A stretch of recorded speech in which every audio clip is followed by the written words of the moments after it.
श्रीमन्महागणाधिपतये नमः। श्री सरस्वत्यै नमः। श्री गुरुभ्यो नमः। सर्वदेवेभ्यो नमो नमः। वक्रतुंड महाकाय सूर्यकोटि समप्रभ निर्विघ्नं कुरु मे देव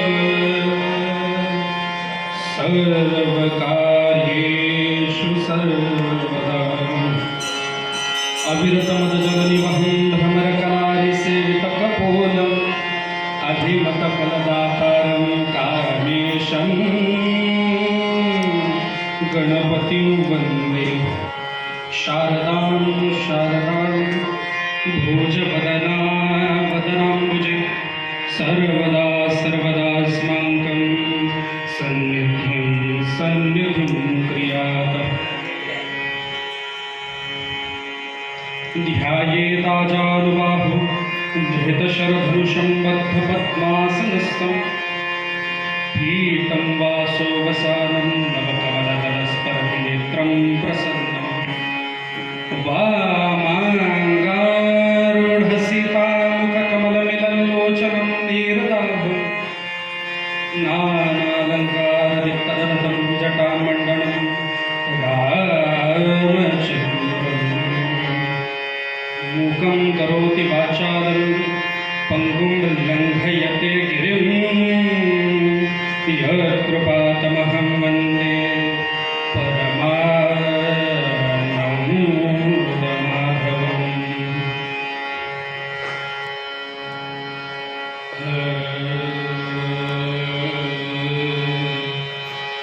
जय जय राम कृष्ण हरि। जय जय राम कृष्ण हरि। जय जय राम कृष्ण हरि। जय जय राम कृष्ण हरि। जय जय राम कृष्ण हरि। जय जय राम कृष्ण हरि।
वासुदेवाचा कैवाऱ्या येते कृष्णा तिरीचा बसणाऱ्या येते तिरीचा बसणाऱ्या येते कृष्णा तिरीचा ये बसणाऱ्या ये बसणाऱ्या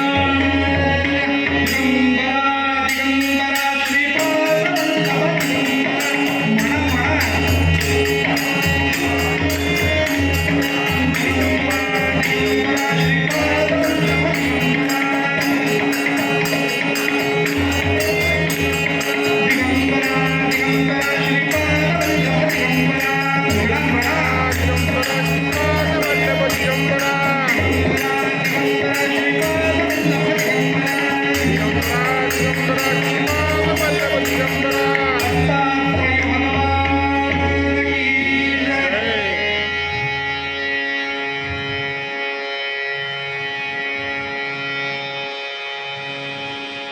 माझ्यासमोर प्राचार्य बसलेत, त्याच्यामुळे थोडं तडपड आहे बरं का. म्हणजे बुवा जर समेवरती नाही आला तर मग गोंधळ आहे. आणि गोंधळ चांगल्या अर्थी, कारण नवरात्र चालू आहे.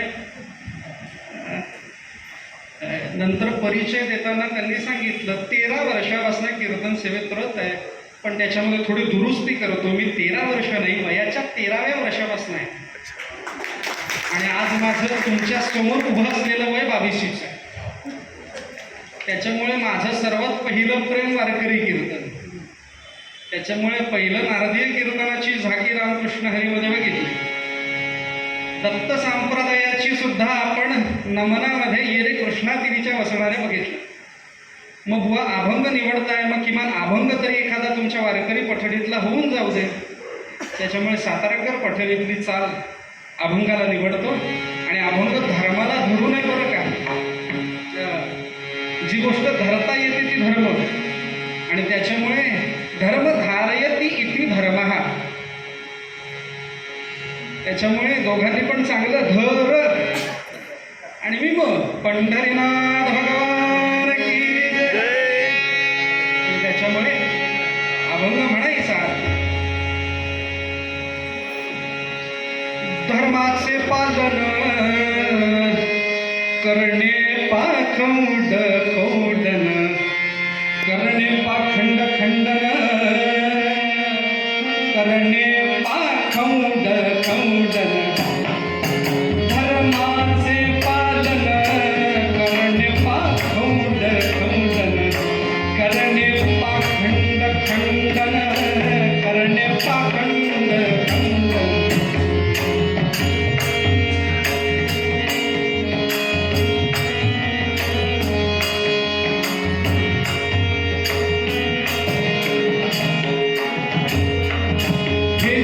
आम्हा करणे काम बीज वाढवावे ना, बीज वाढवावे ना, बीज वाढवावे ना.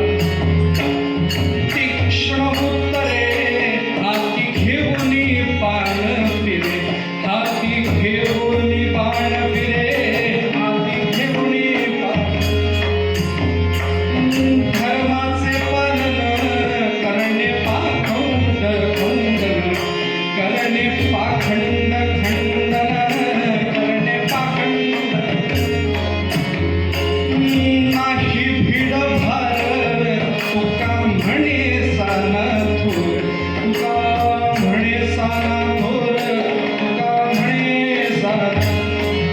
हेची आम्हा करणे काम बीज वाढवावे नाम, बीज वाढवावे नाम, बीज. राम राम राम राम सीताराम सीताराम, राम राम राम राम सीताराम सीताराम, राम राम राम राम सीताराम सीताराम, राम राम राम सीताराम सीताराम, राम राम राम सीताराम सीताराम,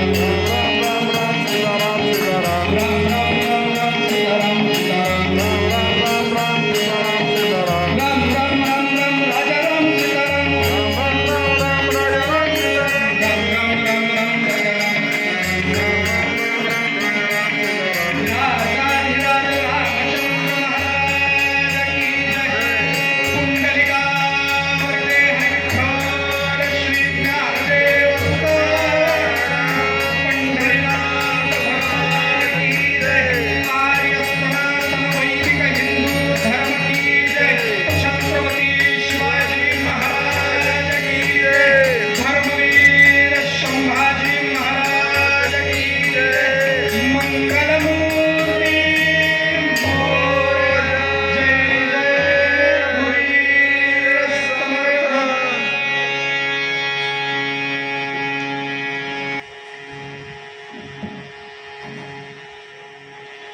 संस्कार भारती कोकण प्रांत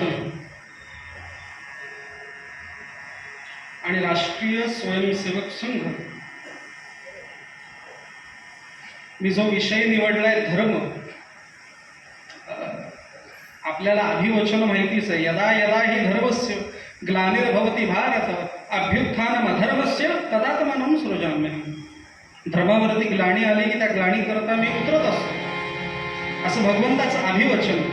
पण मग प्रत्येक वेळेला नडल्याला देवच येणार आहे का?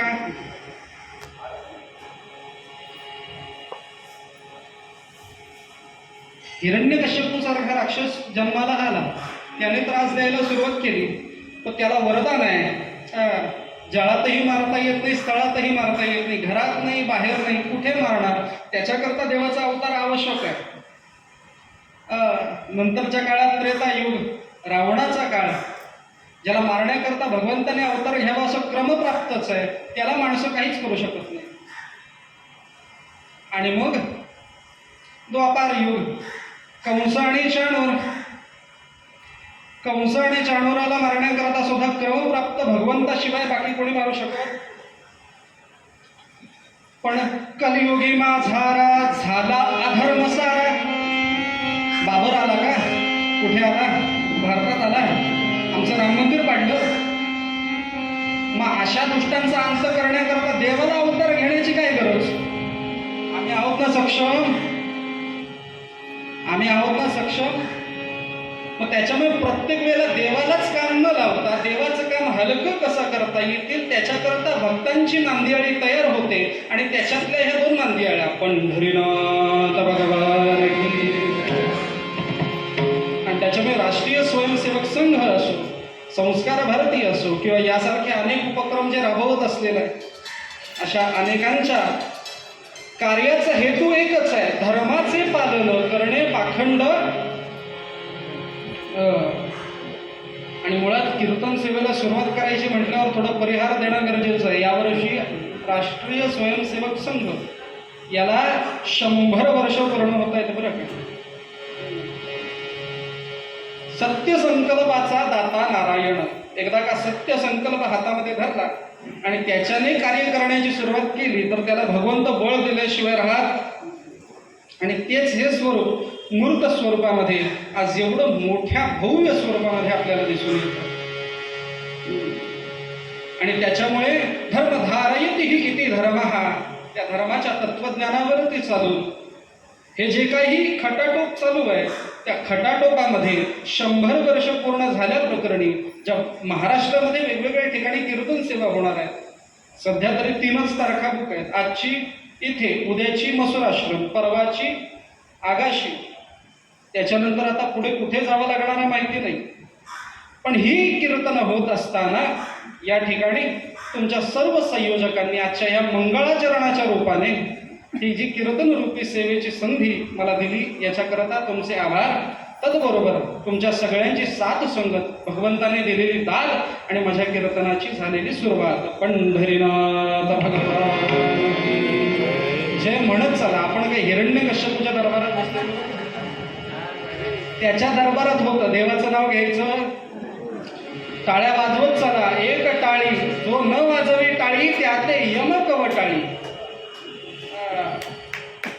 मंडळी हो, कीर्तनामध्ये भजन चालू असताना टाळी जर नाही वाजली तर मुद्गल पुराण सांगतं तुमचा पुढचा जन्म खेकड्याचा होतो.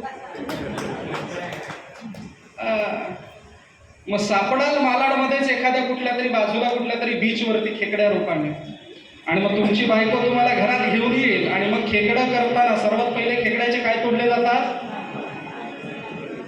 पंढरीनाथ भगवान की. आणि कीर्तनात न बोलल्यामुळे माणसाचा पुढचा जन्म बेडकाचा होतो. मग पुढच्या जन्मी डराव करण्यापेक्षा आता पंढरीनाथ म्हटलेलं कधीही चांगलं. पंढरीनाथ भगवान की. धर्मधारयति हि इति धर्मः. धर्माच्या परिशिष्ट व्याख्या अनेकांनी केलेल्या आहेत मंडळी, अनेकांनी केलेल्या आहेत, वेगवेगळ्या प्रकारच्या केल्या आहेत. आपल्याला सगळ्यांना माहिती आहे, ईसाई असेल, शीख असेल, इस्लाम असेल, हिंदू असेल, या धर्माच्या वेगवेगळ्या व्याख्या लोकांनी केलेल्या आहेत. पण खरी धर्माची व्याख्या एकच पद्धतीची आहे, जी सर्व पुराणोक्त सारखीच आहे. आणि ती व्याख्या म्हणजे लोकशाहीशी निगडीत आहे. माणसांनी माणसाकरता केलेलं राज्य म्हणजे लोकशाही.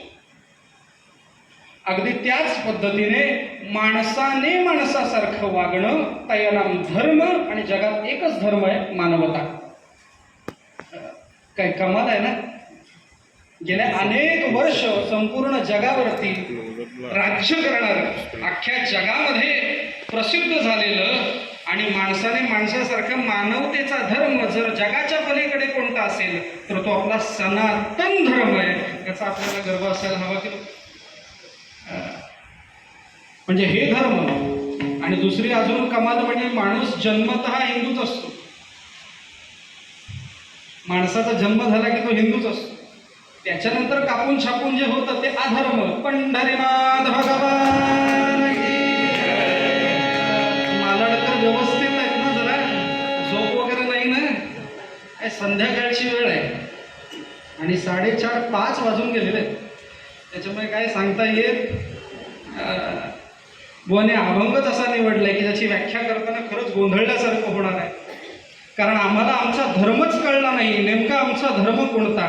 जे हे धर्म जात आघावे ते युगायुगी म्या रक्षावे, ऐसा ओघूया स्वभावे मीची करी. गोपाल कृष्ण सांगतात, ते म्हणतात जे हे धर्म जात आघावे, या धर्माला वाचवण्याकरता हा माझा स्वभाव आहे. धर्माला वाचवणं हा माझा स्वभाव आहे. धर्माने वागणं हा देखील माझा स्वभाव आहे. जे हे धर्म जात आघावे ते युगायुगी युगायुगी मी रक्षण करतो. आणि हे करण्याकरता मला काही कुठून चिठ्ठी येण्याची गरज नाही, कुठून तार येण्याची गरज नाही, कुठून ईमेल जाण्याची गरज नाही, किंवा टेबला खालून पैसे येण्याची सुद्धा गरज नाही. ऐसा ओघू या स्वभावी मी चिकली. हा स्वभाव आहे माझा, त्या स्वभावाने मी करतो. आणि म्हणून हे करत असताना ते प्रकर्षाने लोकांपर्यंत येऊन पोहोचतात आणि म्हणतात जे खळांची व्यंकटी सांडो तया सत्कर्मी रतिवाढ भूत परस्परे घडो मैत्र जीवांचे दुरितांचे तिमिर जागो विश्व स्वधर्म सूर्य पाहो. स्वधर्म काय. एकदा का माणसातला द्वैत आणि अद्वैत भाव वेगळा झाला आणि लोकांमध्ये परस्पर ब्रह्म बघण्याची स्थित्यंतर लागली की मग द्वैत भाव निघून जातो, अद्वैत सुद्धा बाजूला होतो. तू भक्त मी देव ऐसे करी.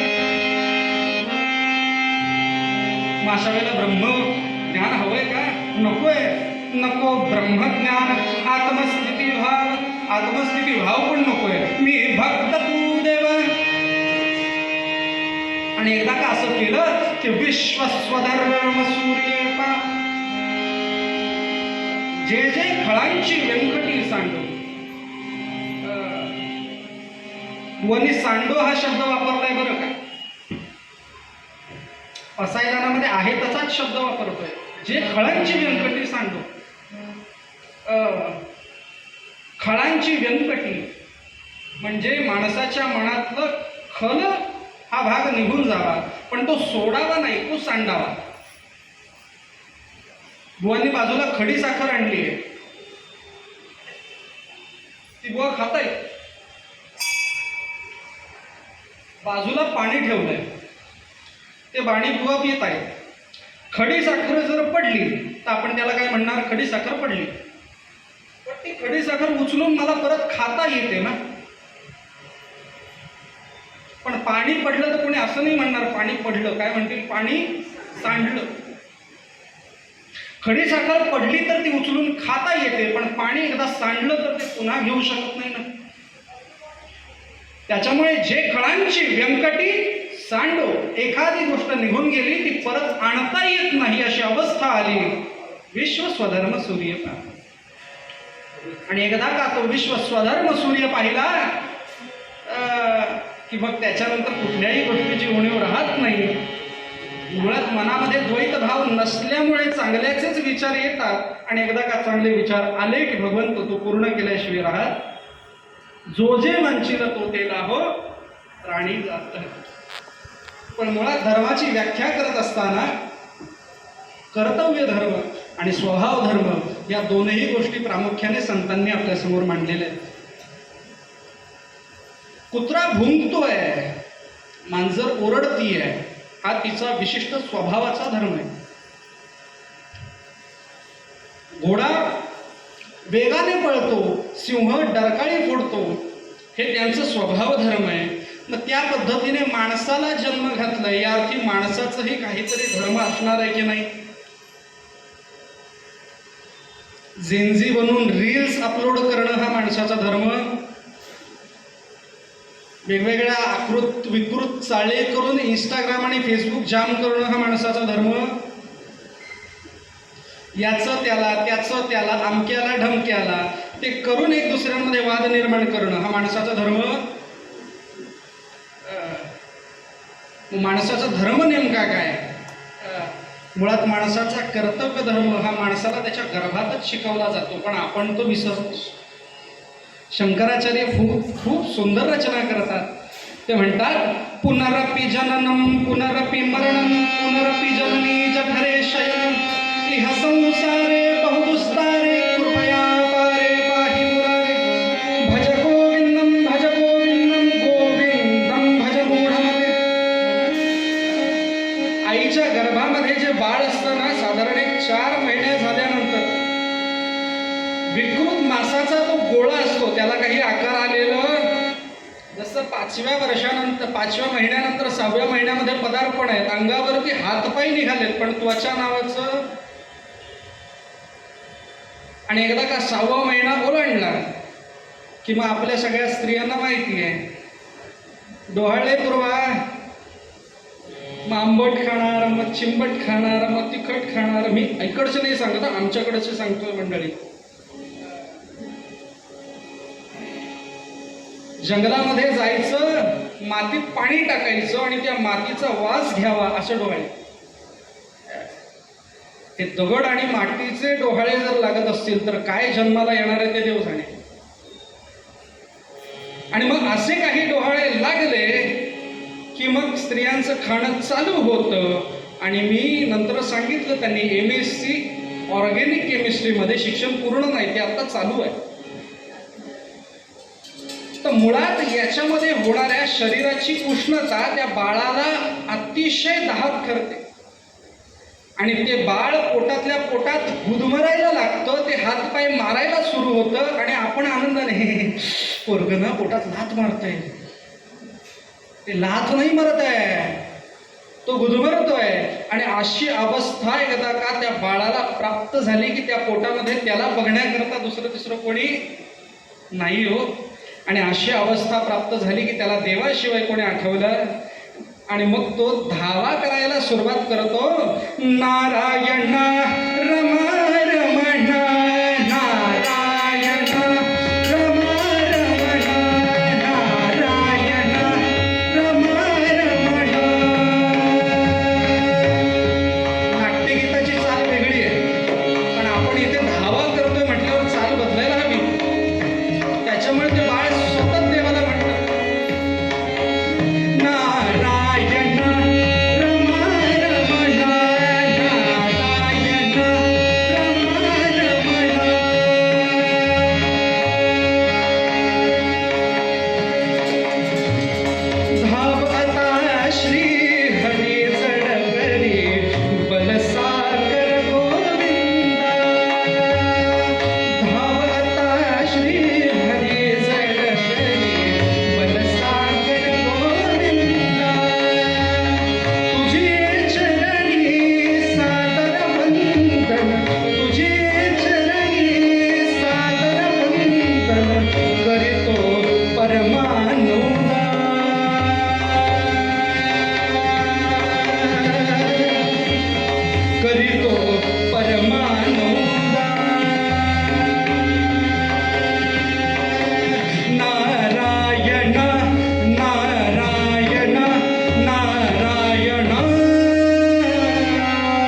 बघ शेवटची पाळी एक मनुष्य जन्म अन चुकलियावर मे फेरा पडे. गाता गाता येत नाही, तो प्रमाण 100 आहे. वेळेचं नियोजन आहे ना आपल्याला. पंढरीनाथ भगवान की. आणि मग त्या देवतेला प्रार्थना केल्यानंतर ती देवता त्या बाळाकडनं वचन घेते, तुझ्या ह्या त्रासापासून तुला मुक्त करेन, पण बाळा तू एक वचन दे की याच्यानंतर जेव्हा तू गर्भातनं बाहेर पडशील आणि मनुष्य लोकामध्ये जेव्हा मनुष्य म्हणून वागशील तेव्हा मनुष्य धर्माला आचरून वाग. आणि फक्त मनुष्य धर्माला आचरून वागू नकोस, तर सर्व धर्म परित्यज्य मामेकम शरणं व्रज. सर्व धर्माचा त्याग कर आणि तू फक्त माझ्या शरणाला येऊन मिळून जा. आता मला सांगा, तुमच्या आणि आमच्यापैकी किती जणांनी हा धर्म पाळलाय बरं?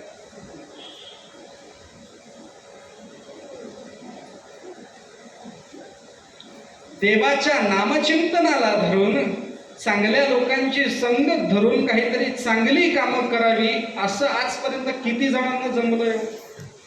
म्हणजे हे विचारत असताना तुम्ही विचार करता याच्यावरूनच मला कळतंय तुमचं आणि आमचं काय सगळ्यांचं सारखंच. पंढरीनाथ भगवान की. आणि मग तो भगवंताला दिलेला वचन, ते धर्म न पाळल्यामुळे अधर्माला सुरुवात होते.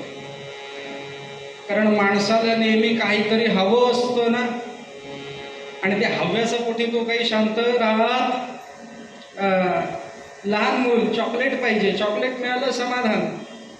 चॉकलेट मिळाल्यानंतर साधारण एक 5वी 6वीच्या पुढे गेलं, 10वी पर्यंत शिकणार, त्याच्यानंतर बघू. कॉलेजमध्ये गेल्यानंतर चांगले मार्क मिळाले म्हणजे बरोबर. कॉलेज पूर्ण झाल्यानंतर नोकरी मिळाली तर समाधान, आता त्याच्या पुढे काही नको. नोकरी मिळाल्यानंतर छोकरी मिळाल्यानंतर पण समाधान आहे का? मग देवाला नमस्कार, बाळ होत नाही, बाळ आलं तरी समाधान आहे का? नाही. बाळाचं पुढचं शिक्षण, त्याची नोकरी, त्याला छोकरी, त्याचं मुलगा, तिथपर्यंत हे बेणं 60ला येऊन टिकते. 60 वय झालंय तरी देवाचं नामस्मरण करायचं. तेवढं रिटायरमेंट नंतर बघू. काय रिटायरमेंट नंतर बघणार? देश कल्याणाचा आणि समाज कल्याणाचा वारसा रिटायरमेंट नंतर. आज आपण मोरोपंतांचं चरित्र बघणार आहोत. वयाच्या 11व्या वर्षी स्वयंसेवक आहेत ते. वयाच्या 1 वयाच्या 16व्या वर्षी प्रचारक आहे. 16 म्हणजे 1वर 6वर 1 नाही. आपल्याला समाज कल्याणाचा विचार कधी बघू रिटायरमेंट नंतर. आणि मग रिटायरमेंट आता काही बसता येत नाही, कंबरडं दुखत असतं, डोकं दुखतं, पाय तू थांबूच नको, तू जाय. पंढरीनाथ भगवान की. आणि अशी अवस्था प्राप्त झाली की अगदी शेवटच्या अंतिम टोकापर्यंत. मग मुलाचं लग्न झालं, ठीक आहे, नाही मला नातवाचं तोंड बघितलं की जाते. बघितलं नातवाचं तोंड. माणसाच्या इच्छा आकांक्षा काही थांबायचा मार्ग घेत नाही. आमचे बुवा विनोद करायचे, एखाद्या तिरडीवरती झोपलेल्या माणसाला जर विचारलं ना अजून काय हवंय का, तर तो म्हणेल जरा धूर कमी होईल असं पेटवा. पंढरीनाथ भगवान. काय इच्छा आकांक्षा माणसाची पाठ सोडणार आहेत का? नाही ना. आपण कमी स्वतःच्या फायद्याचा विचार जास्त करतो, समाज कल्याणाचा विचार कोणी करत नाही. माणसाला 2 रुपये कुठून स्वस्त मिळतील ते बघ. आणि त्या कारणाने माणूस खड्ड्यात पडल्याशिवाय राहत. नवरात्री चालू आहे, मालाडमधल्या गुरुजींना सांगितलंय आमच्या घरी नवचंडी करायला या. बुवा आले, नवचंडीची यादी पाठवली. साधारण तुम्हाला 31 नारळ लागणार आहेत. मालाडला बाजारामध्ये सोमवार पेठेत एका नारळवाल्याकडे गेलो आणि म्हटलं नारळ द्या. नारळ कितीला? एक 40 रुपये. 40 रुपये? अहो आम्हाला 30 नारळ हवे, जरा 1 रुपया कमी करा. घासाघीस करतो की नाही आपण? मनाला विचारा, मनाला. माझ्याकडे बघू नका. पंढरीनाथ भगवान.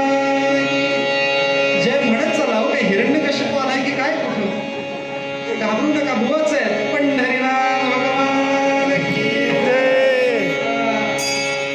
म्हणजे मला कळेल तुम्ही लोक जागे आहात. म्हणजे मी झोपलेल्या माणसांसमोर कीर्तन करत नाही, असं माझा काही. पंढरीनाथ भगवान की जय. गेला बाजारात 40 रुपयाला एक नारळ. 40 रुपये म्हणजे खूप झाले हो, 1-2 रुपये कमी करा. काय नाही, मालाड म्हणणं थोडं पुढे गेला जोगेश्वरी साईडला अंधेरीकडे, तर साधारण तुम्हाला 40 रुपयाचा नारळ 45 रुपयापर्यंत मिळेल. 45 रुपये, 40 रुपयाचा नारळ 35 रुपयापर्यंत मिळेल, 5 रुपये कमी. निघाला लोकलने 5 रुपयाचं तिकीट लावून, अंधेरीला पोचला. 35 रुपयाचं नारळ. थोडं अजून 2 रुपये कमी करता का? तुम्ही पुढे जा, थोडं सांताक्रूज वगैरे साईडला जा, तिथे अजून जरा स्वस्त, समुद्र जवळ आहे ना. तिथे गेल्यानंतर कळलं नारळ फक्त 30 रुपयाला आहे. थोडं अजून पुढे पुढे पुढे पुढे करत करत करत करत मुंबईमध्ये येऊन पोचले. मुंबईमध्ये कळलं नारळ 20 रुपयाला आहे. तरी सुद्धा याची काय सवय जात नाही, कमी करायची. थोडं 1-2 रुपये कमी झाले असते नाही. मग जेट्टीमधनं प्रवास करून अलिबागला उतरला पठ्ठ्या. आणि अलिबागला उतरल्यानंतर कळलं की अलिबागमध्ये नारळ फुकट मिळत आहे, पण अट आहे, नारळाच्या बागेमध्ये स्वतः जायचं आणि नारळ काढायचे, नारळ फुकट. नारळाच्या बागेमध्ये गेल्यानंतर पटकन बाजूवाल्याला आवाज मारला, शिडी आणली, शिट्टी मारली, शिडी लावून वरती चढले.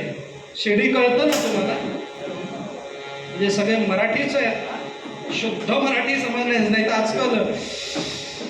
पंढरीनाथ भगवान की जय. शिडी आणली, पटकन चढला पठ्ठ्या, नारळाला हात लावलं, तेवढ्या जोरात वारा आला, समुद्रकिनारी वारा असतो, शिडी पडली. शिडी पडली. नारळाला धरून आहे, पटकन बाजूला, लवकर या वाजवायला, लवकर या वाजवायला, लवकर या. नोकर आला, त्याने शिडी लावली, शिडीवरती चढला, त्याला धरलं, परत वारा आला, शिडी पडली. हे तुम्हाला कळायला हो, शिडी पडली ती. संगीताचा खूप चांगला रोल असतो, संगीताचा म्हणजे संगीत हो, संगीता म्हणजे पंढरीनाथ भगवान. दोघं जण लटकलेत, वरती एक नारळ आहे, खाली 2 जण आहे. पटकन मालकाला आवाज मारला, वाचवायला या, वाचवायला या. त्याने शिडी लावली, वरती चढला, वारा आला, शिडी पडली. आता खालचा मालक वरच्याला म्हणतो, हात सोडू नका, तुम्हाला माझ्याकडनं 2 कोटी रुपये देतो, पण हात सोडू नका. मधला नोकर तो घाबरून तो वरच्याला, खालच्या मालकाने दिलेले 2 कोटी रुपये आणि वरना माझे 1 कोटी रुपये मी तुला देतो, पण तू हात सोडू. 2 रुपये वाचवायला घेणाऱ्या माणसाला 3 कोटीचं आमिष मिळाल्याबरोबर त्याने दोन्ही हाताने टाळी वाजवली आणि पंढरीनाथ भगवान.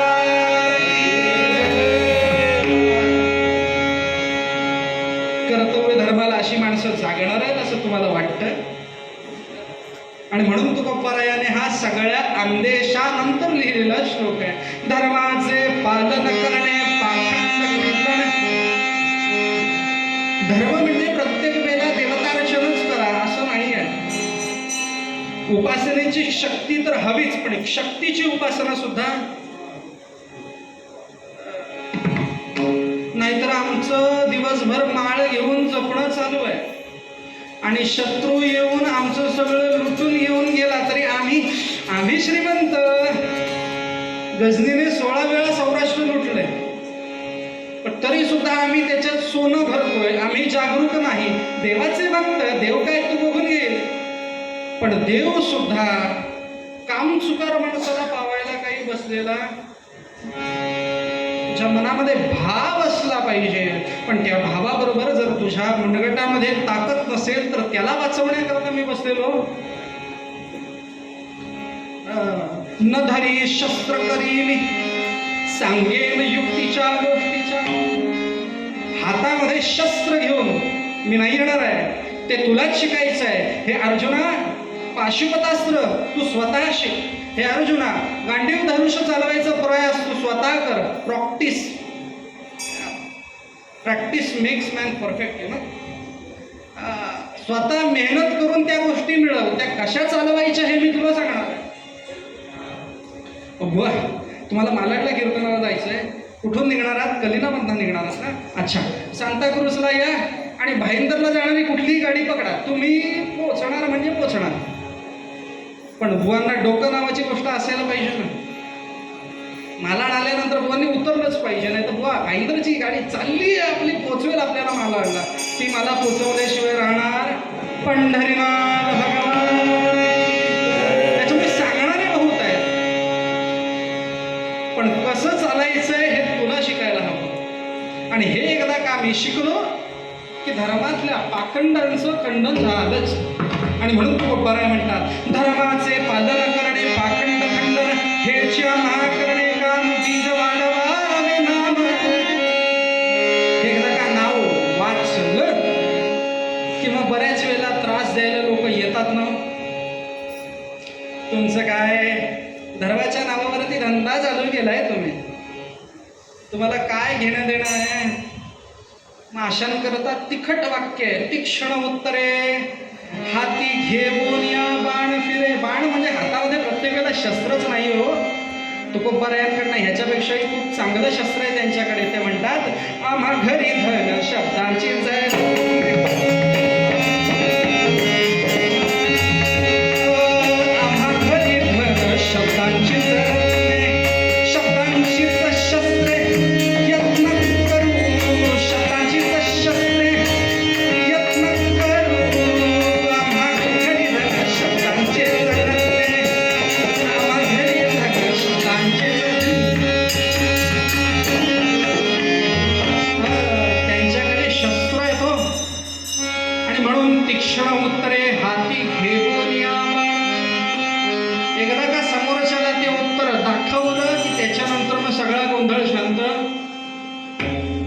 बेलगावचा अटॅक आपण बघितला.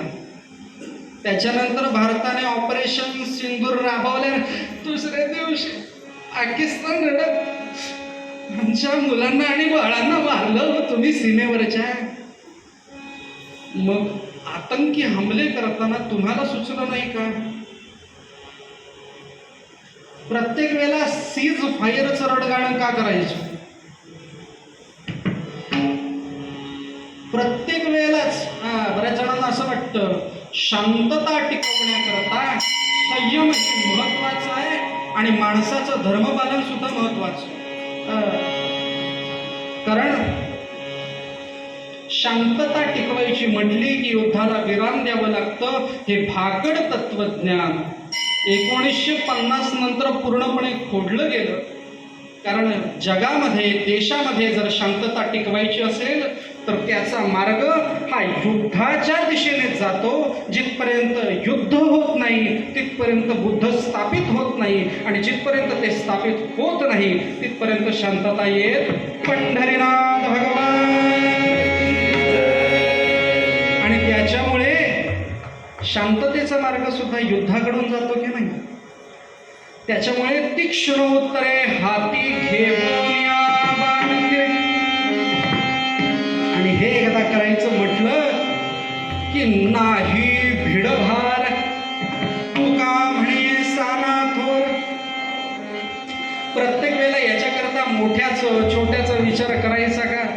नवरात्र चालू आहे म्हणून एक खूप सुंदर उदाहरण याच्या बाबतीत देता येईल की जेव्हा जगदंबेचा अवतार झाला आणि महिषासुराबरोबर प्रत्यक्ष युद्धामध्ये देवी उतरली आहे, तेव्हा महिषासुराबरोबर रणघाती युद्ध चालू आहे. आणि युद्ध करताना महिषासुर जेव्हा घायाळ झाला तेव्हा त्याने म्हशीचं रूप धारण केलंय.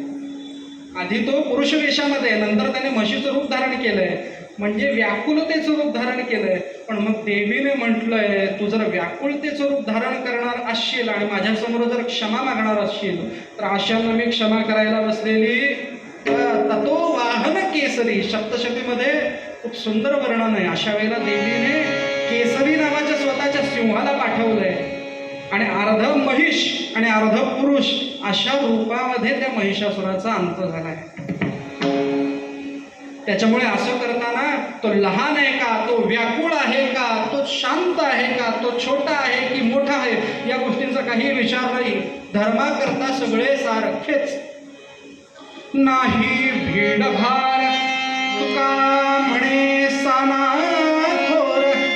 आणि एकदा का अशा धर्माचं पालन एकात्मतेने केलं की धर्म जागर होतो. शेवटी जाताना, शेवटी पूर्वरंगाला समाप्ती देताना इतकंच, मला आयुष्यामध्ये कीर्तनकार बनवलंय देवाने. कीर्तनाची जबाबदारी आयुष्यामध्ये टाकली आहे ना, तर योग्य कीर्तन करून लोकांमध्ये धर्माचं जागृत करणं हा माझा धर्म आहे. तुम्हाला जर शिक्षक म्हणून देवाने जन्म दिलाय ना, मग तुम्ही शिक्षक म्हणून चांगलं कर्तव्य धर्म परिवहन करा, ते तुमचं धर्म आहे. तुम्हाला डॉक्टर बनवलंय ना, मग डॉक्टर म्हणून रोग्यांची शुश्रूषा करण्यामध्ये मागे पुढे बघू नका. इतकंच काय, तुम्हाला जर देवाने न्यायाधीश म्हणून पदवी दिली आहे ना, तर त्या धर्माचं सुद्धा योग्य पालन करा, तेव्हाच धर्म पालन होईल. आणि जेव्हा न्यायाधीश योग्य धर्म पालन करत नाहीत, शिक्षक स्वतःचा धर्म पालन करत नाहीत, कीर्तनकार पण भाकड कथा सांगत बसतात, अशी स्थित्यंतर आली की अधर्म वाढल्याशिवाय राहत नाही. आणि एकदा का तो अधर्म वाढला की मग त्या अधर्माचं खंडन करण्याकरता तुकोबाराय पूर्वपद्यामध्ये म्हणतात, धर्माचे पालन करणे पाखंड खंडन, धर्माचे पालन करणे पाखंड खंडन, धर्माचे पालन करणे पाखंड खंडन.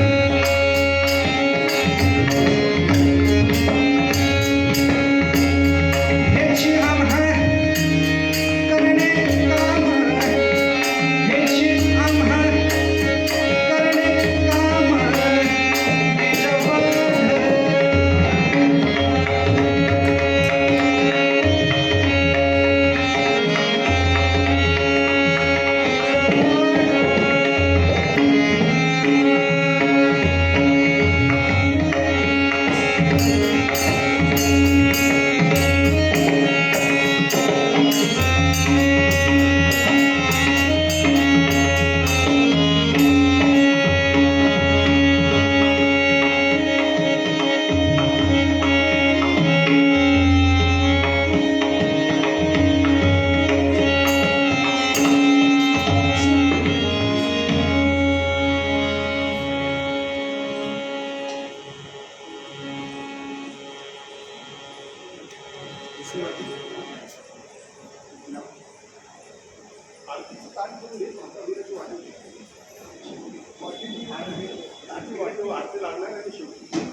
Thank you.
ज्यांचं आख्यान अभ्यासायचं आहे ते मूळ प्रकरण मध्य प्रदेशातल्या जबलपूर सारख्या गावातलं आहे बरं का. महाराष्ट्रातला जन्म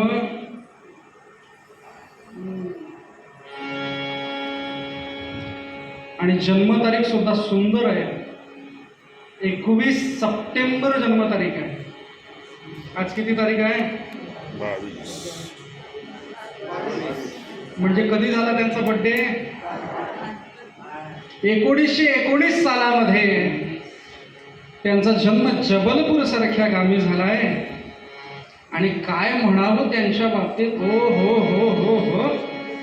डॉक्टर गुरुजी दोन्हींच्या आर्या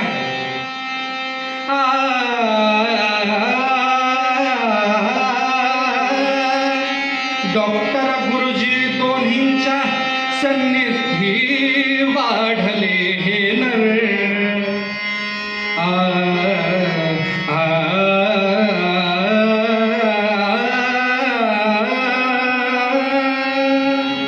डॉक्टर गुरुजी दोन्हींच्या सन्निधी वाढले हे नर. संस्काराक्षम झाले, संस्कारक्षम झाले. नाव तयांचे असे मोरेश्वर. राम राम सीतापते राम राम राम राम राम राम राम सीतापते राम. डॉक्टर गुरुजी दोन्हींच्या सन्निधी वाढले हे नर. ही आर्या इमिजिएटली काल लिहिली आहे बरं का. कीर्तनाची सुरुवात कोणत्या गीतापासून करावी असा मनात विचार आला. मध्यंतरी एक्झाम्स चालू होते त्याच्यामुळे अभ्यासाला वेळ मिळाला नाही, म्हणून बेस खूप जास्त वाटते का त्याच्यामुळे आर्याकाला इमिजिएटली लिहिली आहे. त्याच्यामुळे त्याचा अर्थच मुळात असा आहे, डॉक्टर म्हणजे परमपूज्य डॉक्टर हेडगेवारजी आणि गुरुजी म्हणजे गोवळकर गुरुजी या दोघांच्याही सान्निध्यामध्ये वाढलेलं संपूर्ण राष्ट्रीय स्वयंसेवक संघ याच्यामधलं एकमेव व्यक्तिमत्व म्हणजे मोरेश्वर पिंगळे आहे, की जे हा नाही वाजवू शकता. तुम्हाला जर वाटलं तर वाजवू शकता. पंढरीनाथ डॉक्टर गुरुजी दोन्हींच्या सन्निधी वाढले हे नर. संस्कारक्षम झाले नाव तयाचे असे मोरेश्वर. मोरेश्वर मुळात त्यांची माहिती शोधणं खूप कठीण आहे. गुगलला जर मोरेश्वर टाकलं, मोरेश्वर पिंगळे, मोरोपंत पिंगळे, तर 3 नावं सापडतात. पहिले म्हणजे अष्टप्रधान मंडळातले छत्रपती शिवरायांचे सर, की ज्यांनी औरंगजेबाच्या तावडीतून संभाजीराजे वयाच्या 9व्या वर्षी दिल्लीतनं महाराष्ट्रात घेऊन आले.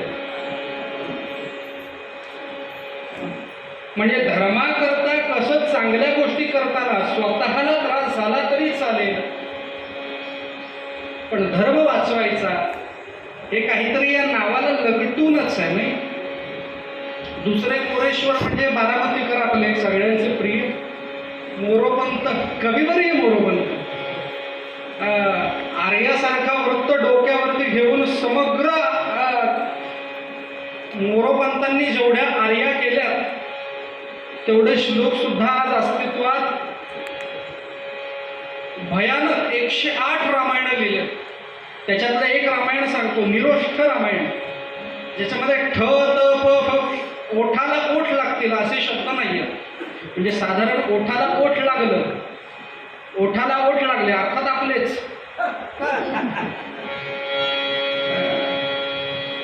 ओठाला ओठ लागले की शब्द दूषित होतात. मग ते तसं होऊ नये याच्याकरता निरोष्ठ रामायण आणि 7 अक्षरांचं यमक असणारी आर्या.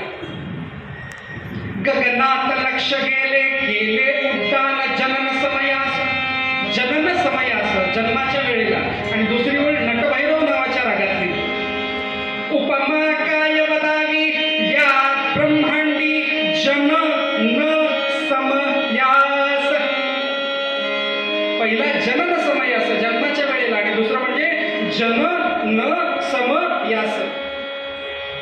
उपमा द्यायला कोणतरी शिल्लक पाहिजे ना, त्याच्यासारखा कोणच नाही. आणि तिसरे म्हणजे जसं या दोन्ही नावं प्रसिद्ध आहेत त्याच्यापेक्षाही अधिक राष्ट्रकार्याकरता ज्यांनी स्वतःला समर्पित केलं आणि ज्यांचं कार्य अगाध आहे, पण ते आज पटलावरती कुठंतरी लपलंय, आणि माझं अहोभाग्य बरं काय की त्यांचं चरित्र तुमच्यापर्यंत पोहोचवण्याची खूप मोठी जबाबदारी त्या संघाने खांद्यावरती दिली. याच्याकरता त्यांचे किती आभार मानावे. आणि हे तिसरे मोरोपंत 1919 सालीचा जन्म, आणि साधारण 1930 सालामध्ये वयाच्या 11व्या वर्षी सर्वात पहिले जबलपूर सारख्या क्षेत्रामध्ये शालेय शिक्षण घेत असताना नवरात्रीचा उत्सव भरला. आणि त्या नवरात्रीच्या उत्सवामध्येच त्यांची पहिल्यांदा ओळख लाठीकाठी चालवणाऱ्या मुलांबरोबर झाली. आणि त्याच्यानंतर वयाच्या 11व्या वर्षी ह्या मुलांच्या संगतीने स्वयंसेवक म्हणून सर्वात पहिले वयाच्या 11व्या वर्षी पदार्पण आहे. वयाच्या 11व्या वर्षीवर. आणि काय कमाल आहे, वयाच्या 11व्या वर्षापासून वयाच्या 21व्या वर्षापर्यंत, म्हणजे साधारण 1930 पासून पुढचा जर कालावधी मोजला तर 40 पर्यंत परमपूज्य डॉक्टर हेडगेवार यांचं सानिध्य लाभलं आहे. गुरुजी कसे असावे याचं उत्तम उदाहरण म्हणजे ते फक्त ज्ञान असून उपयोग नाही, त्या ज्ञानाचा योग्य वापर करता आला पाहिजे अशी समज देणारे गुरुजी अस्तित्वात असावे लागतात बरं का. नाही तर आपलं कसं देखल्या देवादंडवत कुठलेही गुरुजी गंधटिळे लावून दिसले नमस्कार असं नाही. आणि त्याच्यामुळे ऋषितुल्य व्यक्तिमत्व असणारे त्या काळातले राष्ट्रीय स्वयंसेवक संघाचे संस्थापक, आणि ज्यांना आज आपण परमपूज्य अत्यंत उच्च श्रेणीच्या पदवीवरती मांडलं जातं असे कंदकुर्दी गावाचे सुपुत्र, आंध्र प्रदेशातलं कंदकुर्दी नावाचं त्यांचं मूळ गाव बरं का. आणि हे नंतर शोधून तिथे काम करणारं ह्या सर्व स्वयंसेवकातलं एक नाव ते पण मोरोपंतच आहे. कसं केलं ते नंतर बघूयातच. आणि 10 वर्षाचं साधारण सान्निध्य प्राप्त झाल्यानंतर महाराज वयाच्या 22व्या वर्षी नागपूर येथे आगमन, आणि वयाच्या 24व्या वर्षापर्यंत नागपूरमधल्याच मोरिस महाविद्यालयामध्ये इंग्रजी विषयाची पदवी घेऊन मराठी काम करत आहेत बरं का. नाही तर आपल्याकडं 2 शब्द इंग्रजीचे मी येऊन द्यायचे.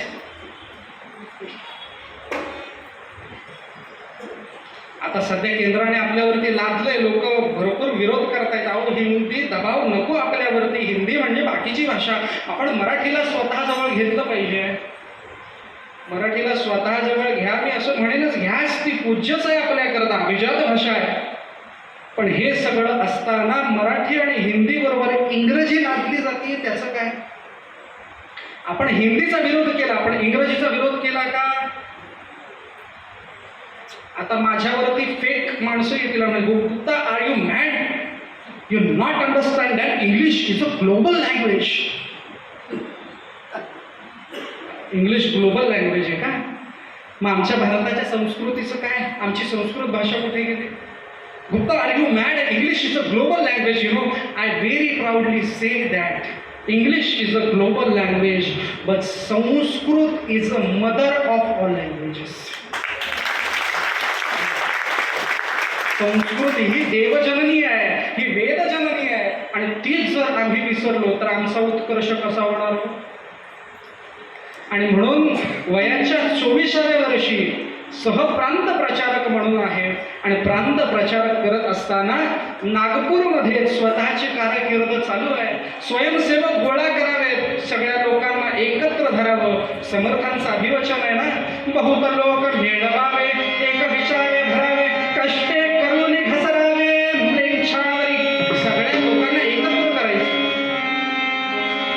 त्याच्यात ना कार्यसिद्धी करायची. आणि ती कार्यसिद्धी पण अशी तशी नाही बरं का. त्यांचं नाव ऐकलं की त्या काळात इंग्रजांना सुद्धा घाम फुटायचा. ही मुलं एकत्र येतात, संघाचं कार्य करतात, शरीर इतकं बळकट बनवतात, फक्त खाणं पिणं नाही आहे, फक्त प्रार्थना नाही आहे, सकाळी उठल्याबरोबर संध्यावंदनापासून सगळ्या गोष्टी आहेत, सूर्यनमस्कारापासून प्रार्थना आहे, दंड बैठक आहे. या सगळ्या गोष्टी चालू असतानाच अचानक नागपुरामध्ये शहरामध्ये फिरत असताना झाली घटना अशी की बाजारात सहज एखादा फेरफटाका मारून येऊया असं म्हणायला मोरोपंत बाहेर निघाले आणि बघितलं तर लोक घाबरून पळतायत इथून तिथं, इथून तिथं, तिथून इथं. आणि जवळ जाऊन बघितलं तर काय महाराज, शहरा माझी बैल उधळला,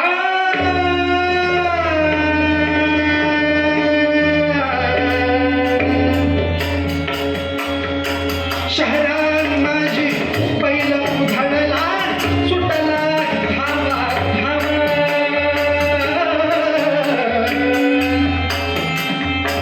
शहरात माझी बैल उधळला, सुटला धावा धावा, मयूरपंत तो धावून आला, मयूरपंत तो धावून आला, जनलाही कळवळला.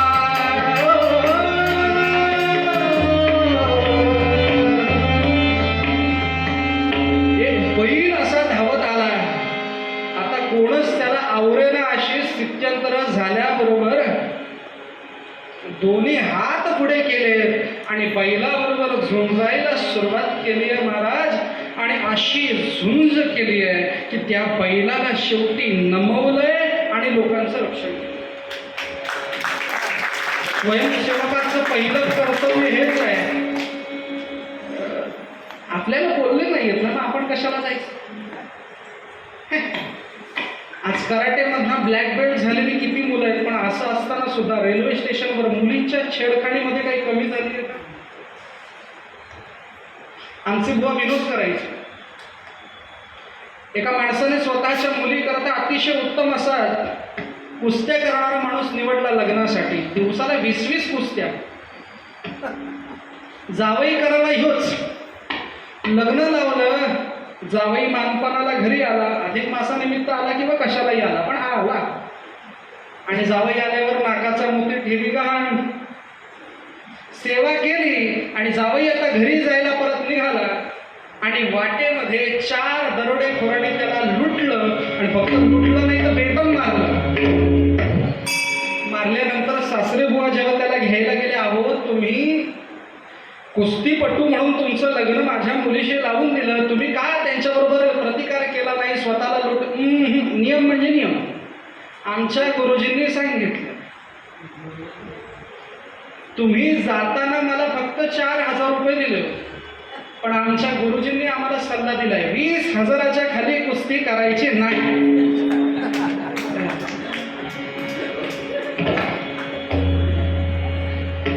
बळ नाही अशातला भाग नाही, ज्ञान आहे अशातला भाग नाही आहे. ज्ञान नाही असं नाही आहे, ज्ञान आहे, वैराग्य आहे, बळ आहे, पण त्याचा उपयोग कशा करता, तो जनकल्याणाकरता जर नाही झाला तर त्याचा काही उपयोग. आणि म्हणून स्वयंसेवकाचं आद्य कर्तव्य आहे की स्वतः समोर जर एखादी चुकीची गोष्ट चालू असेल तर स्वतःच्या शरीरात जर बळ असेल तर त्याला थांबवा, त्याचा प्रतिकार करा. आणि तेही नाही करता आलं, बहुत लोक मिळवावे एक विचारे, सगळ्या लोकांना एकत्र करून त्या गोष्टीचा प्रतिकार करा. आणि एकदा का प्रतिकार करायला शिकलात तर धर्मपालन काय दुसरं याच्यापेक्षा हो. अभंगाचा अर्थ सार्थक होतो ना आपला, धर्माचे पालन करणे पाखंड खंडन. आणि अशीच कारकीर्द चालू असतानाच महाराज आनंदाचा दिवस उगवला हो. आपल्या सगळ्यांना माहिती आहे 15 ऑगस्ट 1947ला आपला भारत स्वातंत्र्य झाला. हे स्वातंत्र्य मिळाल्यानंतर जी आनंदाची बातमी सगळीकडे, धन्य आजी दिनो संत दर्शनाचा, किंवा आपण असंही म्हणू शकतो आजी सोनियाचा दिनो. सोनियाचा म्हणजे गोल्डचा, हा तुमची सोनिया नाही, पंढरीनाथ भगवान नाही. आजी सोनियाचा दिनो, वर्षे अमृताचा दिनो. आणि ते स्वातंत्र्य पाहिलं मात्र, पण 1947 नंतर 48चा जानेवारी महिना उजाडला. आणि आपल्या सगळ्यांना माहिती आहे गांधी वध झाल्यानंतर संघबंदी चालू झाली. संघावरती बंदी व्हावी याच्याकरता सगळीकडे अग्रलेख लिहिले गेले. हो, मारणारा माणूस स्वयंसेवक होता नव्हता या सगळ्या गोष्टींची कोणतीही पराकाष्ठा न करता फक्त ही लोक धर्माच्या मार्गाने जात आहेत का, मग ह्यांच्यावर बंदी झालीच पाहिजे असे अग्रलेख लिहायला आले. अशा वेळेला तोडी वाजवायचा ना, बॅकग्राऊंडचा थोडा इफेक्ट असतो नाही.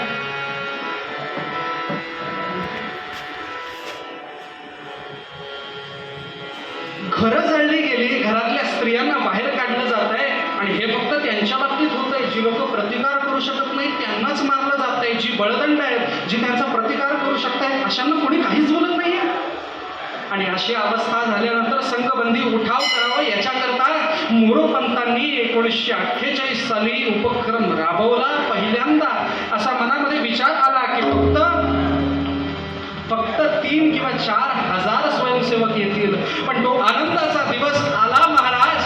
आणि 48च्या संघबंदी उठावावरती संघटना पूर्ण करण्याकरता जे आंदोलन केलं गेलं त्याच्यामध्ये संपूर्ण महाराष्ट्र, संपूर्ण भारतभरांना जवळजवळ 20,000 स्वयंसेवक एकत्र आले आणि संघबंदी उठवून दाखवली. काय धर्माचं अधिष्ठान असावं महाराज, काय धर्माचं अधिष्ठान,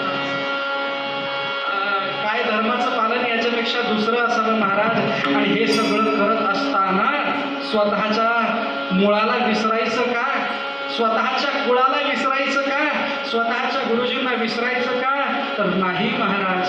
आणि ह्याच दरम्यान त्यांना आठवलं की स्वयंसेवक संघ स्थापित झालंय. आता याच्यावरची संघबंदी सुद्धा बाजूला झाली आहे, पण याची स्मारकं असायला हवी. म्हणून भारतभर जेवढे काही स्मारकं आहेत त्या स्मारकांमध्ये प्रकर्षाने योगदान त्याच्यानंतर चालू झालं. आणि याच्यातलं एक प्रमुख स्मारक म्हणजे आंध्र प्रदेशामध्ये स्थापित झालेलं कंदकुर्दी नावाच्या गावामध्ये डॉक्टर हेडगेवार यांचं ते मूळ गाव बरं का.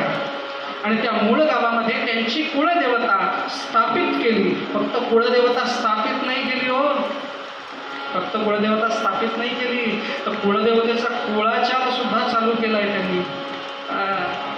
ते त्यांच्या पद्धतीने कुळाचार करतात, आपण आपल्या पद्धतीने कुळाचार करूया.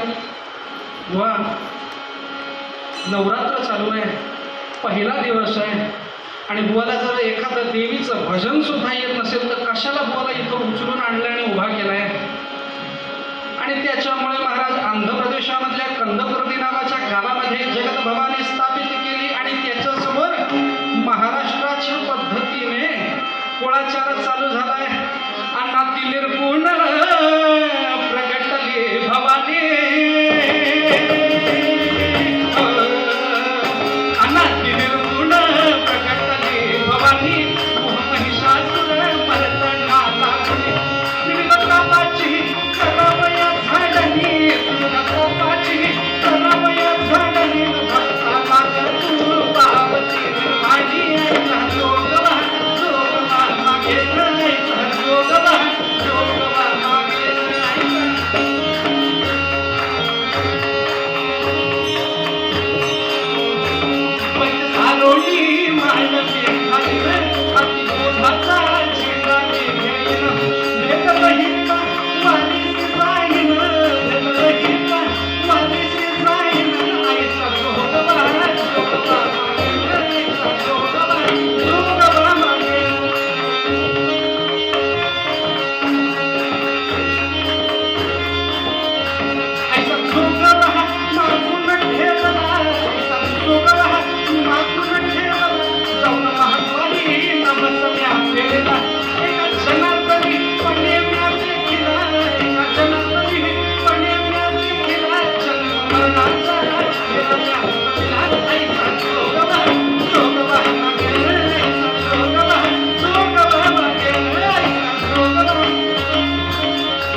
केली नाही महाराज तर 1974 सालामध्ये आपण थोडं धावतं चरित्र बघणार आहोत, कारण की अजून आपल्याला 2 प्रमुख विषय बघायचे आहेत.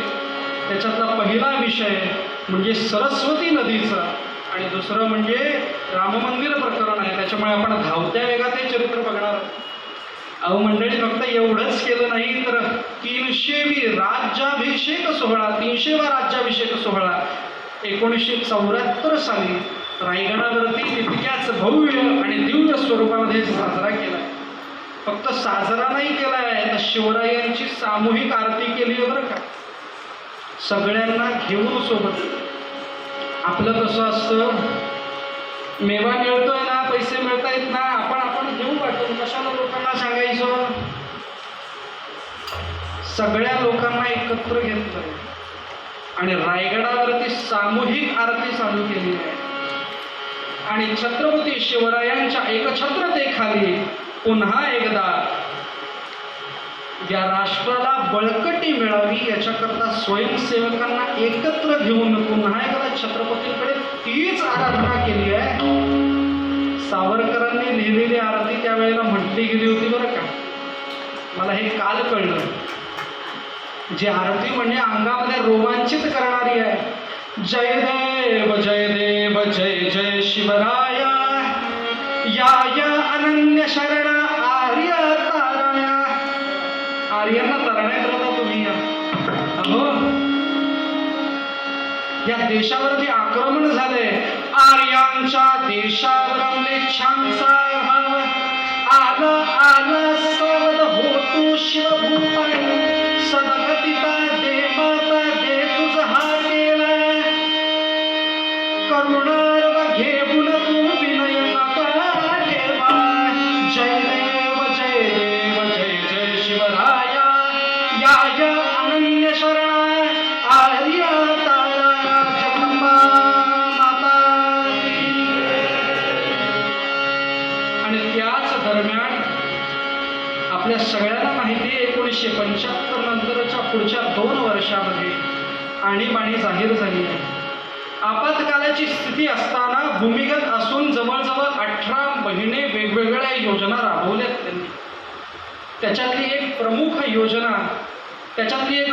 योजना म्हणजे त्या तत्कालीन स्थितीमध्ये मीनाक्षीपुरम येथे बाजूला असणाऱ्या देशापासून खूप मोठ्या प्रमाणात धर्मांतरण होत होतं. आपल्या सगळ्यांना फक्त केरला स्टोरी पिक्चर माहिती आहे, त्याच्या पलीकडे अजून अनटोल्ड स्टोऱ्या पण आहेत, कधीही न सांगितलेली गोष्ट. मग त्याच्यामध्ये काश्मीर सारख्या प्रकरणाची गोष्ट आहे, बाकीचे सगळेच प्रकरण आहेत. पण असं असताना मीनाक्षीपुरममध्ये जेव्हा तिकडच्या असणाऱ्या हिंदू स्त्रियांना वाटवण्याचं काम चालू आहे, तिथं असणाऱ्या पुरुषांना धर्मांतरित करून ख्रिश्चन म्हणून घेणं चालू आहे. God always loved all people. आमचा येशू सगळ्यांवरती प्रेम करत. एवढंच काय, आमच्या देवाने आपल्याकरता जीव दिलाय 4 खेड्यात. हे असं असताना त्या ठिकाणी जायचं आणि एकात्मक रथयात्रा सुरू करायची, जी मीनाक्षीपुरम पासून चालू होऊन काश्मीरपर्यंत जाईल. काश्मीर ते कन्याकुमारीपर्यंतचा प्रदेश एकत्र करेल आणि फक्त एकत्र करणार नाही तर सगळ्या लोकांना त्या गोविंदाच्या रसामध्ये न्हाऊ घालेल आणि धर्मांतरावरती बंदी आणेल. हे काम त्यांनी केलं. अभंग सार्थक आहे, धर्माचे पालन, पण त्या धर्मामध्ये जर अशा पद्धतीचं पाखंड येणार असेल तर त्याचं खंडन करण्याचं काम सुद्धा आम्ही आमच्या पद्धतीने करणं हे स्वयंसेवकाचं आद्य कर्तव्य नाही आहे का. आणि त्याच्यामुळे हे काम प्रकर्षाने त्यांनी एकात्मता रथ यात्रेच्या द्वारे केलंय आणि याची सुरुवातच मीनाक्षीपुरम पासून केली. जी रथयात्रा चालू आहे महाराज, पदोपदी मीनाक्षीपुरम पासून चालू झालेली रथयात्रा वेगवेगळ्या गावामध्ये जातीये आणि प्रत्येक वेळेला त्यांना लक्षात येत आहे की गावातली लोक ही उपाशी मरत आहेत. लोकांकडे खायला अन्न राहिलेलं नाही आणि त्याच्यातनं त्यांना अन्नाचं आमिष जर कोणी दिलं तर ती त्या धर्माचे गोडवे गायला तयार होतात. आजही काही वेगळी परिस्थिती. आपण हे शताब्दी उत्सव करतोय, पण हे करत असताना अशा पद्धतीच्या विकृत गोष्टी होत असतील तर त्याला थांबवण्याचं काम सुद्धा आपल्याकडनं झालं पाहिजे. हे सुद्धा आपलं आद्य कर्तव्य आहे आणि याचं संपूर्ण श्रेय मोरोपंत आहे. ज्यांनी ती रथयात्रा चालू केली आहे, एकात्मत रथयात्रा, आणि त्याच्यामध्ये स्त्री शक्तीची विनवणी केली आहे आणि सर्व स्त्रियांना एकत्र फक्त केलं नाहीये तर अनन्यसाधारण महिमा लोकांपर्यंत पोहोचवून लोकांच्या घरोघरी त्या स्त्रिया जात आहेत आणि सगळ्यांना शिक्षित करत आहेत, सगळ्यांना सांगतायत, अरे आमचा संभाजी राजा कोणत्या कारणाकरता गेला, अरे आमचे गुरु गोविंद सिंग कोणाकरता गेले, सकल जगामध्ये छान आमुचा प्रिय कर हिंदुस्तान, केवळ पंच प्राण आमुचा प्रिय कर हिंदुस्तान, अरे जिजा जन्म दे शिवाजीच्या सर्व गुरुपुत्रांचे प्राण. ज्या हिंदुस्थानाकरता गुरुपुत्रांचे प्राण गेले, अशा हिंदुस्थानाकरता जिजा जन्म दे शिवाजीच्या सर्व गुरुपुत्रांचे प्राण, जिच्या स्तवचिते कुमारिकांसी होत विस्तहीनान, केवळ पंच प्राण आमुचा प्रिय कर हिंदुस्तान, आमुचा प्रिय कर हिंदुस्तान. जननी तुझ्या सन्मान रक्षणी अर्पुरणी हे प्राण, शंत्रु कंठ भंगो निघालो तुझ दारुण रक्तस्नान, सकल जगामध्ये छान आमचा प्रिय कर हिंदुस्तान. आणि ती सगळी नारी शक्ती एकत्र केली महाराज. देवी भजो दुर्गा भवानी, देवी भजो दुर्गा भवानी, देवी भजो दुर्गा, देवी भजो दुर्गा भवानी, देवी भजो दुर्गा भवानी. मुक्काम दुर्गाराम निवडलाय. देवी भजो दुर्गा भवानी, जगत जननी महिषासुरमर्दिनी, जगत जननी महिषासुरमर्दिनी. रथयात्रा चालू आहे, जी मीनाक्षीपुरमपासून चालू झाली आहे. जिचा शेवट कुठे होईल काही सांगता येत नाही, पण जाताना सगळ्यात खास खळग्यांना भरून जशी नदी पुढे जाते तसं आम्ही सुद्धा सगळे खास खळगे भरायचे आणि शेवट तिच्यापर्यंत करायचे. सगळ्या लोकांना घराला परत आणायचं, त्याच्याकरता सगळं लोक एक मिळवावे असा ध्येय मनामध्ये ठेवायचा. कुठल्या तरी गोष्टीच्या आमिषापायी छडबड गोष्टीसाठी आमच्या धर्मातनं बाहेर गेलेली लोक पुन्हा धर्मात आणायची आणि तिच्याकरता तीच शक्ती. जगत जननी महिषासुरमर्दिनी, जगत जननी महिषासुरमर्दिनी, तारणी तू सकला भवानी, देवी भजो दुर्गा भवानी, देवी भजो दुर्गा, देवी भजो दुर्गा, देवी भजो दुर्गा. जगदंबा.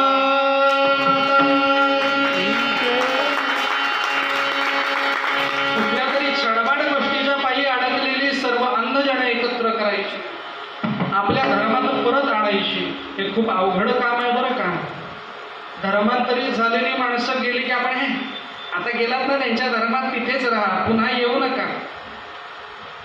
पण मग एकदा का धर्मातनं बाहेर गेलेली माणसं पुन्हा आपण धर्मात घेतली नाही तर ती अजून काटक होतात आणि आपला विरोध करायला सुरुवात. आणि मग घर का बेदी लंका ढाय, दुसरं काय असू शकतं याच्यापेक्षा वेगळं. म्हणून त्या सगळ्या लोकांना एकत्र करायचं आणि जो धर्मांतराचा स्तोम आहे तो स्तोम क्षमवण्याकरता मोरोपंतांनी आद्य काम केलंय. ही कामगिरी बहुतांशी पुस्तकामध्येही विदित नाही आहे. ही बहुतांशी कामगिरी ही कुठे लेखाद्वारेही नाही, ही त्यांच्या तत्कालीन स्वरूपात जी माणसं आहेत ती लोक ही माहिती सांगतात बरं का. हे भक्ताचं लक्षण आहे. कितीही काहीही केलं तरी ते लपवून ठेवायचं. आम्ही बहुतांशी कीर्तनाच्या वेळेला जातो गावाला, मग लोक आम्हाला म्हणतात चला आमचं वावर तुम्हाला दाखवतो. वा, इथून जिथपर्यंत डोळं जात आहे ना तिथपर्यंत आपलं वावर आहे, बाजूवाल्याचं आपलं वाद आहे थोडा, पण बुवा तुम्हाला म्हणतो त्याने फक्त पाय टाकून दाखवू दे, पाठचं सगळं वावर विकेल पण त्याची जिरवल्याशिवाय राहत नाही. किती अभिमान, किती अहंकार, किती अभिमान, किती अहंकार. पण एवढं मोठं काम करून सुद्धा ज्यांच्या मनामध्ये तिळ मात्र अहंकार नाही आणि संकेगिरीची कुठेही लेश नाही, असा भगवंताचा अनंत साधारण भक्त काय दुसरी व्याख्या करू शकतो आपण? भक्त ऐसे जाणाचे तेही उदास, भक्त ऐसे जाणाचे तेही उदास, गेले आशा पाशा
कारण देश सुद्धा माणसाला भगवंतापेक्षाही श्रेष्ठ असतो.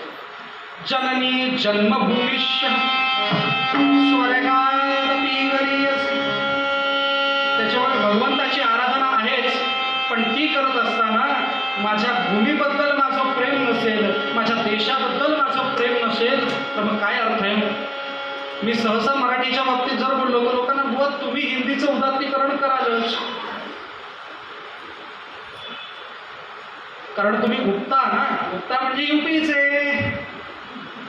कसं बोलणार तुम्ही?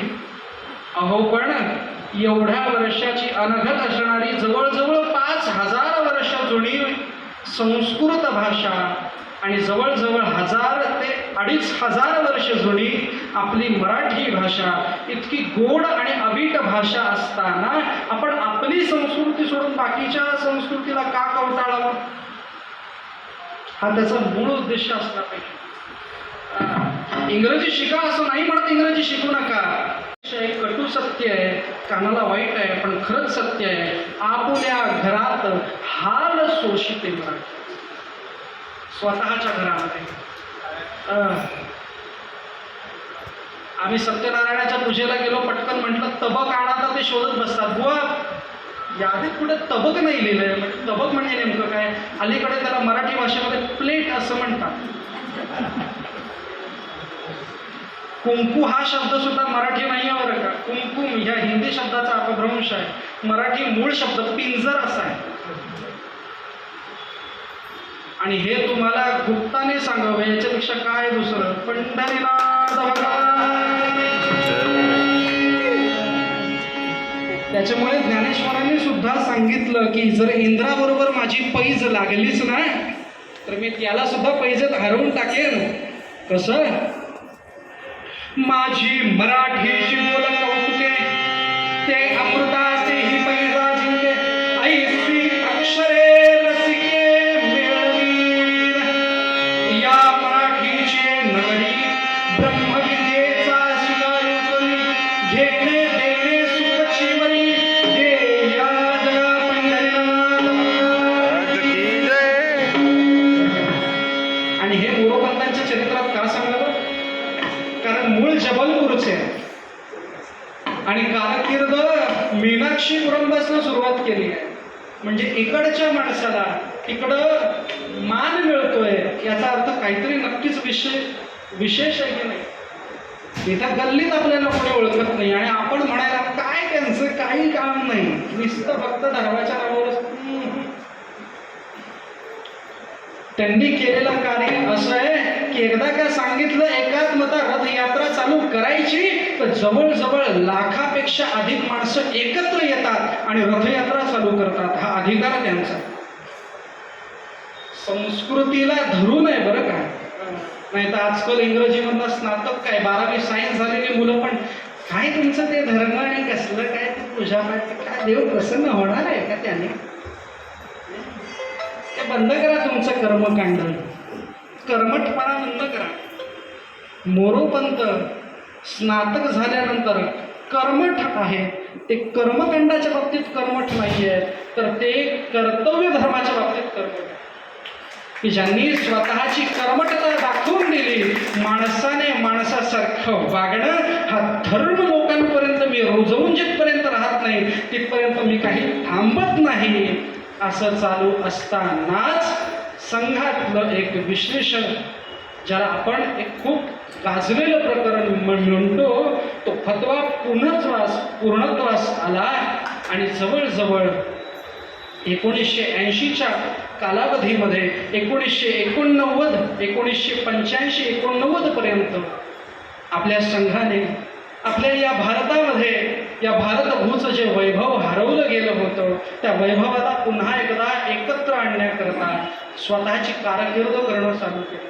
आणि 1985 साली महाराज 1985 साली अशीच लोक म्हणायला लागली काय तुमच्या गंगा सिंधू सरस्वती यमुना वगैरे काही नाही, या फक्त नदी आहेत, या देवी नाही आहेत. आणि त्यावेळेच्या पुरातत्व विभागाने सुद्धा सांगितलं सरस्वती नदी ही अस्तित्वात नाही. अरे आमच्या भारताच्या मानबिंदूंवरती असणारी 7 नद्यांपैकी एक असणारी आमची सरस्वती नदी ही अस्तित्वात नाही असं तुम्ही म्हणता. मग त्याच्याकरता त्यांनी चळवळ चालू केली आहे. 1985 सालामध्ये पंजाब प्रांतामध्ये मोरोपंत गेले. स्वतःबरोबर वेगवेगळे स्वयंसेवक ठेवले आणि सरस्वती नदीच्या उगमापासून ती अंतापर्यंत कुठं जाते हा सगळा शोधण्याचा प्रवास त्यांनी चालू केला आहे. अर्थात हे सांगताना एक पौराणिक कथा मला सांगावीच लागेल की मूळ सरस्वती नदी ही अत्यंत सुंदर आणि 12 वाहणारी नदी आहे. पण व्यासांचं आणि गणपती या दोघांचं संभाषण चालू असताना जेव्हा गणपती प्रत्यक्ष महाभारत लिहत होते अशा वेळेला त्या सरस्वती पाण्याचा प्रवाह इतका जास्त होता की त्याच्यामुळे व्यास काय बोलतायत हे गणपतीला कळत नाही. अशी अवस्था आल्यानंतर गणपतीने एकदा बजावलं सरस्वती अगं हळू वाह. ती नाही वाहिली, तिचा प्रवाह तसाच उथळ राहिला आणि अचानक राग आला. कारण की गणपतींना नियम होता, व्यासांनी सांगितलंय मी जसं बोलत राहीन त्या वेगाने तू लिहायचं. गणपतीने पण एक अट टाकली आहे, मी लिहिताना तुम्ही जर मध्ये कुठे थांबला तो ग्रंथ तिथेच थांबेल. त्याच्यामुळे व्यास सतत सांगत राहायचे आणि गणपती स्वतःच्या तोडलेल्या दातापासून लिहत बसायचा. म्हणून एकदंत का म्हणावं लिहितायत आणि तो प्रवाहाचा वेग कानावरती येत असताना तो असह्य झाला आणि म्हणून सरस्वतीला श्राप दिलाय. पण तू लुप्त होशील असा श्राप नाही, तर तू भूमिगत होऊन वाहशील असा श्राप आहे, ज्याने त्या पाण्याचा आवाज येणार नाही. आणि अशी अवस्था झाल्यानंतर पौराणातल्या गोष्टी काही खोट्या असतात का? नाही ना. मग मोरोपंतांनी शोधायला सुरुवात केली. सरस्वतीचं मूळ हरिप्रांताकडनं आहे. हरिप्रांताचं आजचं नाव हरियाणा असं. या हरिप्रांतामध्ये जवळ सरस्वती नदीचा शोध चालू केला आहे. हरियाणा पंजाबमधली जमीन भूमी कोरायला चालू केली आहे आणि जसे जसे खड्डे काढायत आहेत, जसे जसे खड्डे बाजूला करतायत, माती उपसतायत, तसा तसा सरस्वतीच्या प्रवाहाचं दर्शन मोरोपंतांना घडत आहे. या भारताला पुन्हा एकदा कळून चुकलं पौराणिक कथेतली सरस्वती नदी ही जरी लुप्त झाली असली तरी ती अस्तित्वात आहे अशी पारंपरिकता मोरोपंतांनी लोकांसमोर आणली. हरियाणापासून पुढे पंजाब, राजस्थान आणि राजस्थान मार्गे गुजरातच्या कच्छ या प्रकारच्या खाडीमध्ये ती सरस्वती नदी विलुप्त होते. त्या सरस्वती नदीवरती एक संगम आहे, पवित्र संगम, ज्याला आपण आत्ताच खूप गोंधळ घातला होता तिथे. प्रयागराज हे संगम गंगा, यमुना आणि सरस्वती या त्रिवेणी संगमावरती स्थापित आहे. तिथे गंगा आणि यमुना हे डोळ्यादेखील दिसतात पण तिथे सरस्वती नदी आपल्याला दिसत नाही. याचा कारण ती जमीनगत नदी आहे आणि ही नदी शोधण्याचं प्रामुख्याने पुरातत्व विभागाच्या हाताखाली काम करून फक्त दाखवले नाही तर ती नकाशा पटलावरती त्यांनी आणली, ते मोरोपंत आहे. हे एवढं महत्त्वाचं काम त्यांनी केलं आणि म्हणून हे मागं का प्रकर्षाने लोकांपर्यंत पोचवावं. लोकांना वाटतं त्यांनी काय केलं. तुम्हाला तुमच्या मालाडमधले तुंबलेले गटार शोधता येत नाही अशी परिस्थिती आहे आणि अशी लोक मोरोपंतांविरुद्ध जेव्हा बोलतात तेव्हा अत्यंत दुःख होतं. तुम्हाला तुमचं शोधता येत नाही आणि मोरोपंतांनी पौराणिक वैदिक सरस्वती नदी शोधून पुन्हा एकदा त्या सप्त नद्यांचा अभिषेक भगवान शंकरावरती परिपूर्ण अवस्थेत केलं आणि उगवलं महाराज 1990 साकार, ज्याच्यामध्ये आपल्या सगळ्यांना माहिती आहे 1531 बाबर आल्यानंतर त्याने सर्वात पहिले आपलं राम मंदिर पाडलं आणि तिथे स्वतःची अवघ्या 30 तो साधारण 1525 1527 आणि जेव्हा बाबरी बांधली गेली ती 1530 म्हणजे जवळजवळ 550 वर्ष, 500पेक्षा अधिक कालावधी आमचं प्रभू रामचंद्र हे स्वतःच्या महालात नाही आहेत अशी अवस्था प्राप्त झाली. पुन्हा एकदा कर्मकांड नाही बरं का. बऱ्याच जणांना असं वाटेल राम मंदिर बांधलं म्हणजे पुजाऱ्यांचं पोट पाळावं याच्या प्रभू रामचंद्रांचं मंदिर हे कर्मकांडाचं साधन नाही आहे, तर ते राष्ट्र मंदिर आहे. ते राष्ट्र मंदिर उभं करण्याकरता जी चळवळ सुरू केली आहे त्याच्यात ना त्यांनी जी रथयात्रा चालू केली महाराज, त्याचं वर्णन करावं तितकं कमी आहे. स्वतः सगळ्या स्वयंसेवकांना एकत्र केलं. आपल्या सगळ्यांना माहिती आहे उमा भारती असतील, साध्वी ऋतुंबरा असतील, अडवाणीजी असतील, अटल बिहारी वाजपेयीजी जे सत्तेवरती आहेत पुन्हा त्यांच्या अनुषंगाने ही जी काही राजकीय मंडळी वगळता स्वयंसेवक संघातली राष्ट्रीयत्वाच्या पदावरती असणारी सहप्रांताधिकारी, प्रांत प्रचारक, सहप्रांत प्रचारक, शारीरिक बौद्धिक प्रमुख अशी अनेक मंडळी एकत्र झाली आणि त्यांनी शेवटी निर्धार केला हम मंदिर वही बनाएंगे आणि मग महाराजांनी यात्रेला सुरुवात झाली आहे. श्रीराम जय राम जय जय राम, श्रीराम जय राम जय जय राम, श्रीराम जय राम जय जय राम, श्रीराम जय राम जय जय राम.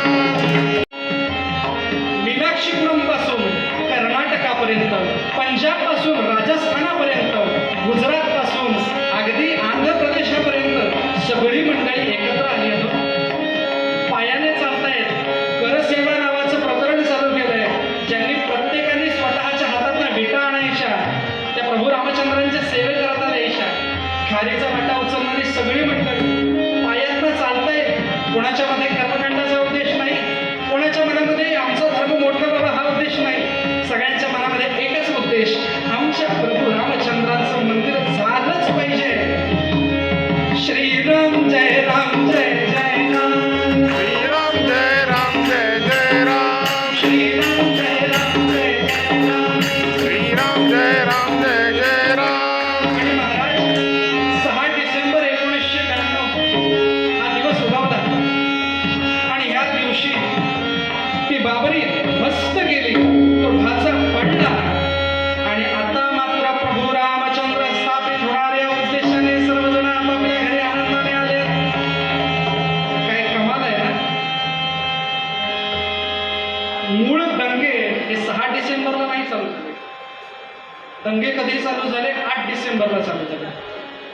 म्हणजे मधला एक दिवस सगळ्या कम्युनिस्टवाद्यांनी प्रयत्न केले की दंगे पसरावेत आणि ह्या सगळ्या गोष्टींचा दबाव कोणावरती यावा? राष्ट्रीय स्वयंसेवक संघावर. आणि पुन्हा एकदा 1948चा संदर्भ जोडावा, पुन्हा एकदा संघबंदी करावी याच्याकरता लोकांची कामं करण्याची पद्धत चालू झाली. पण मंडळी कितीही काही असलं तरी महाराष्ट्रातलं एक नेतृत्व तत्कालीन स्वरूपात विसरता येणार नाही. ज्या कालावधीमध्ये कोणच पुढे यायला तयार नव्हतं, बाबरी कोणी फाटली असं म्हणायला कोणी तयार नव्हतं, तेव्हा हिंदू हृदय सम्राट सन्माननीय बाळासाहेब ठाकरे यांनी सांगितलं की होय बाबरी आमच्या शिवसैनिकांनी पाडली. ज्यांचं कर्तृत्व नाही विसरता येणार आपल्याला हिंदू धर्माकरता. एवढंच काय, नरसिंहराव जेव्हा संसदेमध्ये म्हणत होते, हे खूप सुंदर विनोद आहे बरं काय. नरसिंहरावांनी म्हणताना अचानक म्हटलं प्रभु रामचंद्र जी का जन्म अयोध्या में ही हुआ है आणि त्याच्यानंतर अय्या मी असं बोलल्यामुळे कम्युनिस्टवादी मला शेकणार आहे का? मेरी जबान फिसल गई बोलने में, मेरी जबान फिसल गई. उमा भारती सुद्धा समोर उभ्या होत्या. राम जन्म हुआ वहां पे तुम्हारी जबान फिसल गई. हाँ, तो बाबरी देखने को गए हुए हमारे स्वयंसेवकों की भी हाथ फिसल गए, इसकी वजह से वो तुट गई. काय विनोदाचा काय विनोदाचा. आणि अशी अवस्था झाल्यानंतर प्रभू रामचंद्रचे दिव्य भव्य स्वरूप आज आपण बघतोय. अर्थात ते बघण्याकरता मोरोपंत नाहीये, पण भक्ताचं काम स्वतःला मोठं करणं नाहीये, स्वतःचं नाव व्हावं याच्यातलाही भाग नाहीये.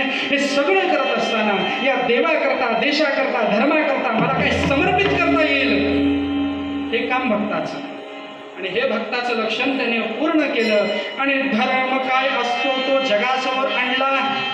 धर्म हा जाती भेद पंथामध्ये नसून आपण सगळे एक आहोत असा म्हणणारा खरा धर्म लोकांसमोर आणला. आणि त्यांनी केलेल्या मेहनतीचं फळ आज राम मंदिर आपण बघतोय अयोध्येमध्ये.